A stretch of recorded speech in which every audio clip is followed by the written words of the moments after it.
Assalamualaikum warahmatullahi wabarakatuh. Bismillahirrahmanirrahim.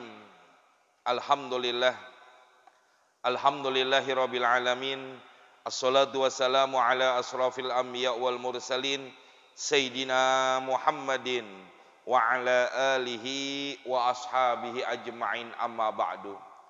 Fa inna asdaqal hadis kitabullahi ta'ala wa khairal hadi hadi Rasulillah sallallahu alaihi wasallam wa syarrul umuri muhdatsatuha fa inna kulla muhdatsatin bid'ah wa kulla bid'atin dhalalah wa kulla dhalalatin finnar. Rabbi shrah li sadri wa yassir li amri wahlul 'uqdatam min lisani yafqahu qauli, amin. Ayyuhal hadirun wal hadirat rahimakumullah. Para hujjaj, bapak-bapak, saudara-saudara, jamaah majelis ilmu yang kami muliakan, para asatidzah, para guru, segenap pengurus Masjid Al-Mubarakah. Alhamdulillah, pagi ini kita dikumpulkan oleh Allah di Masjid Al-Mubarakah dalam rangka kita melaksanakan kewajiban-kewajiban kita kepada Allah Subhanahu wa taala. Mudah-mudahan seluruh yang kita laksanakan diterima di sisi Allah Subhanahu wa taala dan Allah berikan ganjaran pahala yang sebesar-besarnya. Amin ya rabbal alamin. Mari kita lanjutkan pengajian kita, masih menjelaskan tentang sunnah-sunnah hayat. Bismillahirrahmanirrahim. Qala wa takbiratu indal khafdi war raf'i wa qauluhu sami'allahu liman hamidah Rabbana lakal hamdu wa tasbihu fir ruku'i was sujudi ila akhirih. Di antara sunnah-sunnah hayat yang kalau kita tinggalkan tidak perlu ditutup atau diganti dengan sujud sahwi. Apa di antaranya? Wa takbiratu, yaitu membaca takbir intiqal. Takbir berpindahnya dari satu rukun kepada rukun berikutnya. Itu namanya takbir intiqal. Beda dengan takbir yang pertama. Kalau yang takbir pertama namanya takbiratul ihram. Ya. Karena dikatakan takbiratul ihram karena mengharamkan dari yang sebelumnya halal, sebelum takbiratul ihram, tapi setelah dia melaksanakan takbiratul ihram, maka diharamkan sesuatu yang halal sebelumnya. Tapi berpindahnya dari satu rukun kepada rukun berikutnya dilakukan dengan baca takbir. Itu yang disebut dengan takbir intiqal. Berpindahnya dari satu rukun kepada rukun berikutnya. Kapan? Indal habdi. Tatkala dia mau turun. Apakah turun buat ruku atau turun buat sujud. Warraf'i, tatkala dia bangun, apakah bangun dari bangun dari sujud atau bangun dari duduk di tahiyat awal. Dia bangun, dia baca Allahu Akbar. Itu yang disebut dengan sunnah hayat. Boleh orang sholat ruku kagak baca Allahu Akbar. Boleh orang bangun dari sujud untuk duduk atau untuk diri kembali ke rakaat berikutnya enggak baca takbir intiqal, boleh. Kenapa? Karena ini semua hukumnya cuma sunnah hayat. Begitu, ya. Kalau orang sholat enggak takbiratul ihram, baru tuh kagak sah. Kenapa? Karena takbiratul ihram hukumnya rukun daripada rukun-rukun sholat. Orang sholat enggak pakai takbir, diam aja takbiratul ihram enggak ada, enggak sah sholatnya. Tapi orang kagak takbir intiqal pada waktu sholat, sah sholatnya. Cuma timbulnya kepada kemakruhan. Wa qauluhu, adapun ucapannya sami Allahu liman hamidah Rabbana lakal hamd. Wa tasbihu, begitu juga pada waktu membaca tasbih. Kapan? Fir ruku'i, pada waktu ruku', was sujudi, dan juga pada waktu sujud. Al aslu fi dzalik, adapun asal tentang itu semua, membaca takbir, membaca sami Allahu liman hamidah, membaca tasbih, semuanya itu asalnya ma rawahu, apa hadis yang telah diriwayatkan oleh Abu Hurairah radhiyallahu taala anhu qala. Karena kebiasaan Rasulullah Shallallahu Alaihi Wasallam, idza qama ila sholati, Nabi kalau mau bangun melaksanakan ibadah sholat, yukabbiru hina yakumu, maka Nabi membaca takbir tatkala dia berdiri. Wa yukabbiru, dan Nabi juga membaca takbir hina yarka'u, tatkala beliau mau ruku. Yang pertama itu namanya takbiratul ihram, takbir yang kedua dia mau ruku Nabi itu namanya takbir intiqal. Jadi dasar dalilnya semua sesuai dengan apa yang dikatakan oleh Nabi. Inilah yang dimaksud dengan apa? Shollu kama ra'aitumuni usolli. Kita nggak ngelihat Nabi sholatnya kayak gimana, betul ya? Kenapa? Karena kita nggak hidup sezaman dengan Nabi, tapi para sahabat yang menceritakan tentang bagaimana cara sholatnya Nabi. Kenapa? Karena para sahabat hidup di zaman Nabi. Sahabat ketemu dengan Nabi. Ini Abi Hurairah ketemu dengan Nabi. Maka beliau mengungkap inilah cara sholat Nabi. Maka jangan ngikut-ngikut sholat. Karena banyak orang sekarang ngikut-ngikut yang namanya sholat. Nggak tahu dasarnya dari mana. Ya, tuntunannya dari mana. Mereka mengerjakan sholat semau mereka. Nggak bisa. Nabi yang menyuruh sendiri. Shollu kama ra'aitumuni usolli. Makanya orang-orang sonoan dikit mengatakan, Nabi suruh kita sholat sebagaimana ngelihat Nabi sholat. Gimana kita ketemu Nabi? Kapan kita bisa ngelihat Nabi? Kan bodoh banget mereka. Memang kita nggak ketemu Nabi, tapi sahabat yang menceritakan bagaimana caranya Nabi. Salah satunya ini, dasar dalilnya ada semua dengan apa yang kita kerjakan. Summa yaqulu, kemudian Nabi membaca sami Allahu liman hamidah hina yarfa'u sulbahu minar ruku'i, tatkala beliau bangun mengangkat sulbahu, punggungnya pinggangnya, tulang pinggangnya minar ruku, daripada ruku. Nabi membaca sami Allahu liman hamidah. Wa yaqulu wa huwa qaim, dan Nabi membaca doa sedangkan Nabi dalam keadaan berdiri. Apa bacanya? Rabbana lakal hamdu. Jadi apa yang kita kerjain jamaah, yang diajarkan oleh orang-orang tua kita dulu, dasarnya ada. Ya, semua apapun kayak wirid tadi yang kita baca, semua dasarnya ada. Ya. Kalau kita baca kitab, kita pelajari, kita hadir di majelis ilmu kayak begini, baru tahu, oh enggak bid'ah. Oh semuanya sesuai dengan dasar-dasar hadis-hadis Nabi. Apa yang kita kerjakan sekarang sesuai dengan apa yang pernah dikerjain Nabi. Kan begitu jamaah. Jadi kita enggak gampang membid'ahkan dan kita enggak gampang nyalain orang. Kenapa? Karena kita belajar semuanya. Nah, ini sebagaimana ini Nabi mengucapkan, Nabi membaca, Nabi melakukan, ini semua dilakukan oleh Nabi Shallallahu Alaihi Wasallam. Summa yukabbiru, kemudian Nabi membaca takbir hina yahwilis sujud, tatkala Nabi mau turun buat sujud. Allahu Akbar. Nggak tahu di kitab ini ada nggak ya tentang seberapa panjang dan seberapa pendek membaca takbirnya. Afdolnya, nggak tahu di kitab ini ada apa enggak. Bentar. Nggak ada di kitab ini. Kalau membaca takbir sebaiknya dari kita mau pindah ke satu rukun kepada rukun berikutnya itu baru berhenti. Berarti kalau kita lagi mau ruku, dari diri ke ruku, Allahu Akbar, pendekan. Kenapa? Karena dari diri ke ruku dekat. Tapi kalau dari diri ke sujud, Allahu Akbar, panjangan. Kenapa?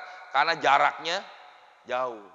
Begitu juga kalau lagi bangun dari ruku, bangun dari sujud mau duduk di antara dua sujud, pendek juga, Allahu Akbar.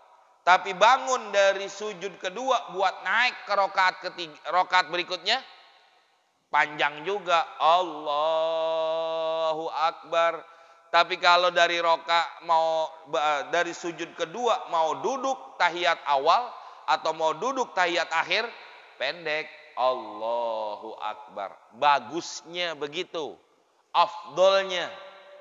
Itu namanya orang melakukan di antara daripada sunnah-sunnahnya. Kan juga ngasih tahu jamaah, ngasih tahu makmum. Nih kita mau duduk tahiyat, nih kita mau bangun ke rakaat berikutnya. Allahu Akbar. Cuma kalau dia mau tahiyat awal atau dia mau tahiyat akhir, bacanya begini takbirnya. Allahu Akbar. Dikira apa? Diri. Nah, kan bingung ntar makmum. Jangan-jangan didiri nih, kita mau bangun, mau baca subhanallah, menegur atau mau memberitahukan imam, ternyata apa? Dia duduk. Boleh sih, boleh-boleh aja, tapi kurang baik, kurang bagus di dalam dia melaksanakan tata cara melaksanakan ibadah sholat. Tuh, ya. Makanya Nabi mengatakan demikian. Wa yahwil sujud, summa yukabbiru, kemudian Nabi membaca takbir, hina yarfa'u ra'sah, tatkala beliau mengangkat daripada kepalanya untuk melakukan duduk di antara dua sujud. Yaf'alu dzalika, ya, Nabi mengerjakan yang demikian itu fi sholatihi kulliha, semua dari sholatnya, dari rokat pertama, rokat kedua sampai rokat terakhir, Nabi mengerjakan tata cara sholatnya seperti itu. Jadi artinya apa hadirin? Sholat kita udah sesuai dengan sholatnya Nabi Sallallahu Alaihi Wasallam. Jadi jangan kita ikutin sholat orang-orang mana-mana yang kita nggak tahu, yang mereka tata cara sholat mereka berbeda dengan kita. Karena memang cara mereka begitu. Untuk apa? Membodohi atau bahkan menyalahi kita dari aturan agama yang sebenarnya. Makanya jadi banyak orang yang menyimpang dari ajaran agama. Wa kana yukabbiru, dan Nabi membaca takbir hina yakumu, tatkala dia bangun, lisnaini minal julus, dua macam daripada duduk, yaitu duduk tahiyat awal, duduk tahiyat, atau duduk di antara dua sujud. Nabi pun membaca takbir seperti itu. Jadi inilah tata cara Nabi SAW. Rawahul Bukhari, ini hadis diriwayatkan oleh Imam Bukhari, wa Muslimun, dan juga Imam Muslim. Jadi bukan dalil yang lemah, dasar dalilnya yang begitu kuat, karena Imam Muslim dan Imam Bukhari yang meriwayatkan ini hadis. Wa sami'allahu liman hamidah dzikra rabbi, ya, dan mengucapkan sami'allahu liman hamidah, dia menyebutkan tatkala dia bangun dari ruku. Wa rabbana lakal hamdu, dan dia membaca kalimat rabbana lakal hamdu dzikrul i'tidali, tatkala dia menyebutkan atau melakukan pada waktu i'tidal, ya, rabbana lakal hamd. Wa qauluhu, adapun ucapan rabbana lakal hamdu, jaa, ini datang pembacaan ini fil sahihi, di dalam kitab sahihnya, ya, dalam kitab sahih, hakaza bila wawin, ya, tanpa ada wawu. Artinya rabbana lakal hamdu, enggak pakai wajah bil wawi, atau juga boleh ditambahin dengan wawu. Wa rabbana lakal hamdu. Jadi dari sami Allah, bukan sami Allah, ya, sami Allahu liman hamidah rabbana lakal hamdu. Boleh dipakai juga, ada yang pakai wawu juga boleh. Wa rabbana lakal hamdu. Terserah, tapi kebanyakan kita dengan dasar dalil yang sahih itu tanpa wa rabbana, enggak pakai wawu di depannya. Langsung aja rabbana lakal hamdu. Wa makna, adapun maknanya ini kalimat sami Allahu liman hamidah ay taqabbalahu minhu, ya, mudah-mudahan Allah terima minhu, dari orang yang mengucapkan daripada tasbih kepada Allah, wa jazahu alaihi, dan Allah memberikan pahala kepada orang yang bertasbih kepada Allah Subhanahu wa taala. Itu makna daripada sami Allahu liman hamidah, begitu, ya. Memang kalau kita baca nanti ada mungkin. Wa amma tasbihu, adapun pembacaan tasbih fir ruku, ini juga nih subhana rabbiyal a'la wa bihamdih subhana rabbiyal azimi wa bihamdih, itu juga termasuk adalah sunnah hayat. Karena yang rukun di dalam melaksanakan sholat yang penting apa? Sujudnya, rukunya, tumak ninahnya. Adapun pembacaannya itu cuma sunnah hayat. Wa ma tasbihu fir ruku' wa sujudi, adapun membaca tasbih pada waktu ruku dan pada waktu sujud, faqad rawa, maka sungguh telah meriwayatkan Abu Daud annahu alaihi salatu wassalam, bahwasanya Nabi alaihi salatu wassalam lamma nazala, maka tatkala turun ayat qauluhu ta'ala fasabbih bismi rabbikal azim, ya. Tatkala turun ayat Al-Waqiah, kalau nggak salah ini surah Al-Waqiah, ya. Tatkala turun fasabbih bismi rabbikal azim, qala, Nabi mengatakan ij'aluha fi ruku'ikum. Kata Nabi, jadikanlah pembacaan tasbih pada waktu kamu ruku. Dengan turun dalil ayat ini, Nabi mengatakan kepada sahabat, bacalah kalimat, ya, tasbih pada waktu kamu ruku. Walamma nazala, dan tatkala turun ayat sabbihisma rabbikal a'la, surah Al-A'la, ya. Qala, Nabi mengatakan ij'aluha fi sujudikum, jadikan bacaan ini pada waktu kau sujud, subhana rabbiyal a'la wa bihamdi. Kalau ruku subhana rabbiyal azimi wa bihamdi. Itu dasar dalilnya. Jadi dengan dasar-dasar ini Nabi mengatakan bacalah tasbih pada waktu ruku dan pada waktu sujud. Memang halnya jamaah ini semuanya sunnah hayat. Tapi bagaimana bisa tumakninah kalau orang nggak ada bacaannya? Orang ruku langsung diri, orang sujud nggak pakai baca langsung naik. Apakah bisa tumakninah? Nggak ada.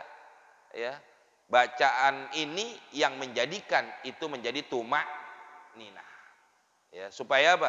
Supaya dapat rukun di dalam sholatnya. Kalau kayak orang sholat taraweh yang berapa menit tuh? 7 menit, 23 rakaat 7 menit, gimana ada tumakninahnya? Sujud benar dia sujud, ruku benar dia ruku, tapi mana tumakninahnya? Nggak ada. Makanya dianggap tidak sah sholatnya karena tidak ada tumakninah di dalam sholatnya. Warawa Muslimun, Imam Muslim meriwayatkan an hadisi Huzaifah radhiyallahu anhu annahu, bahwasanya alaihi salatu wassalam kana yaqul, Nabi berkata, apa kata Nabi? Ya, yang demikian itu wa yustahabbu, dan disunahkan.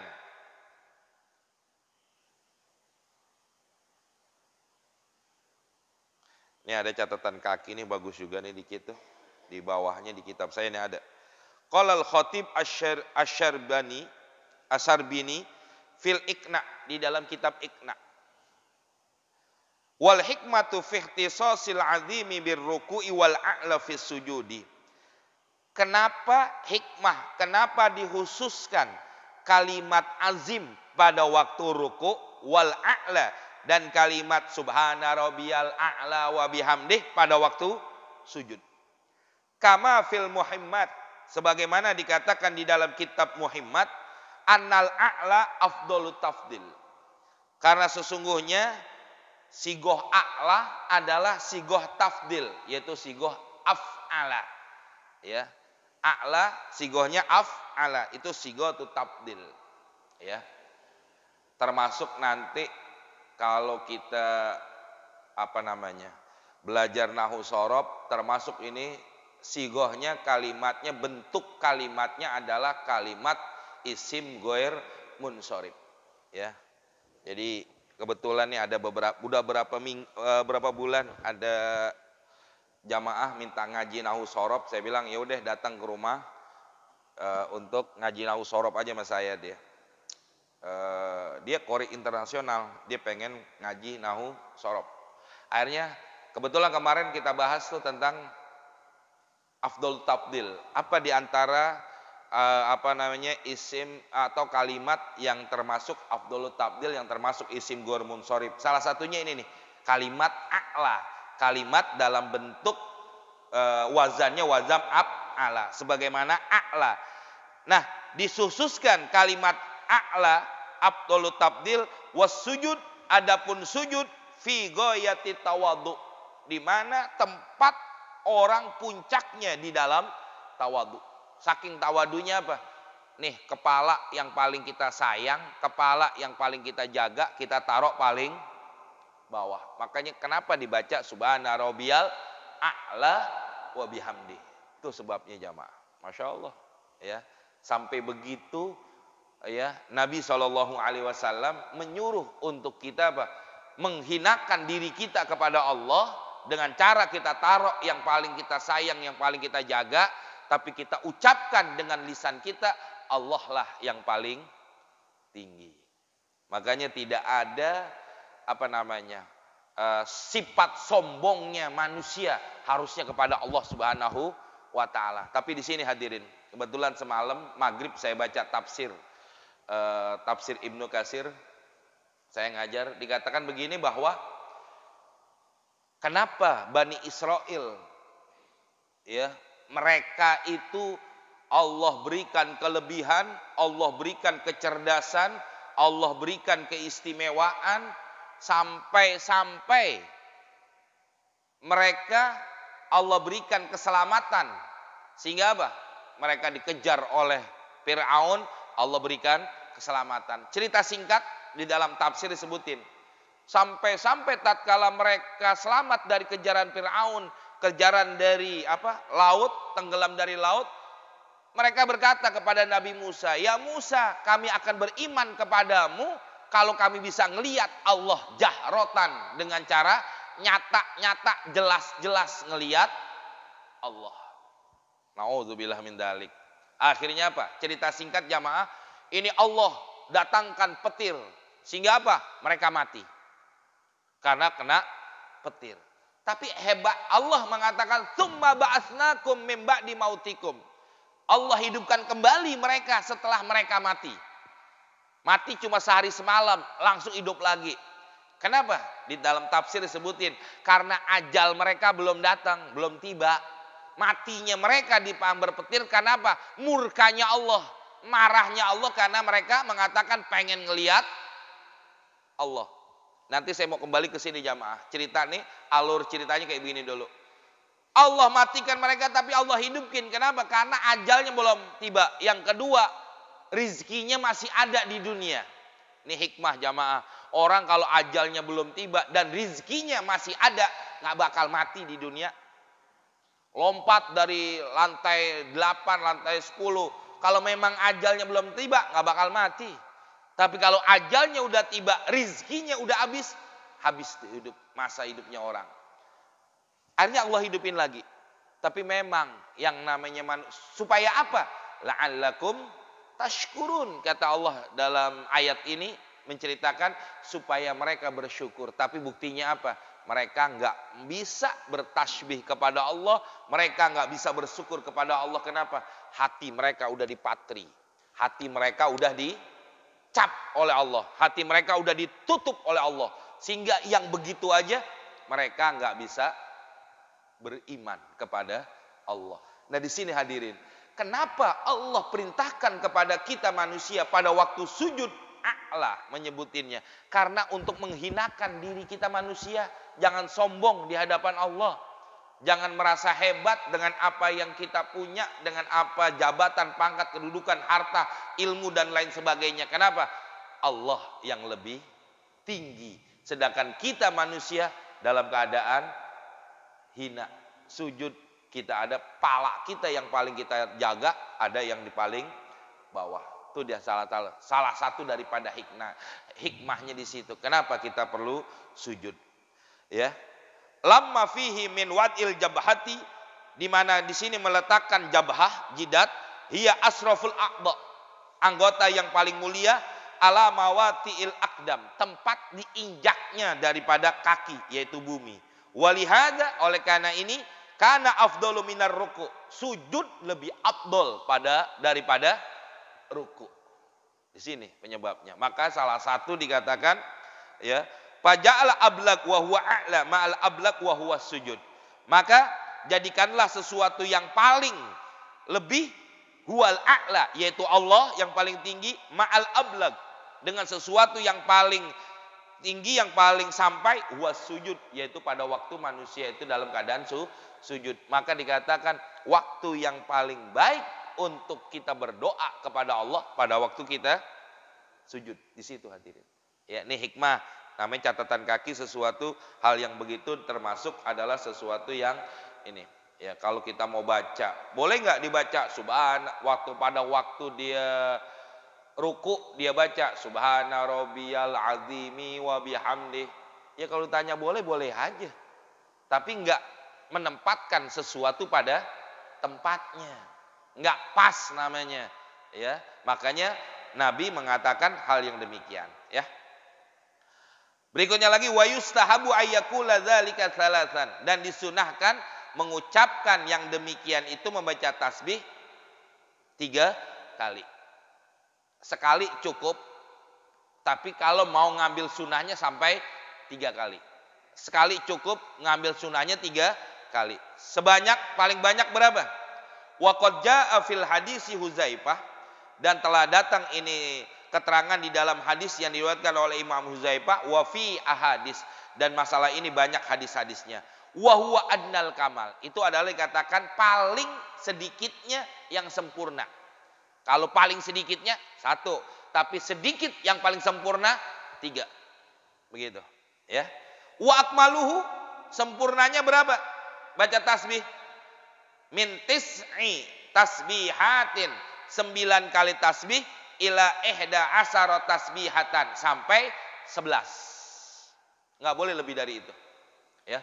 Kalau kelebihan nanti termasuk membatalkan sholat. Tatwilu ruknin qasirin ila ya, memanjangkan rukun pendek kepada rukun yang panjang.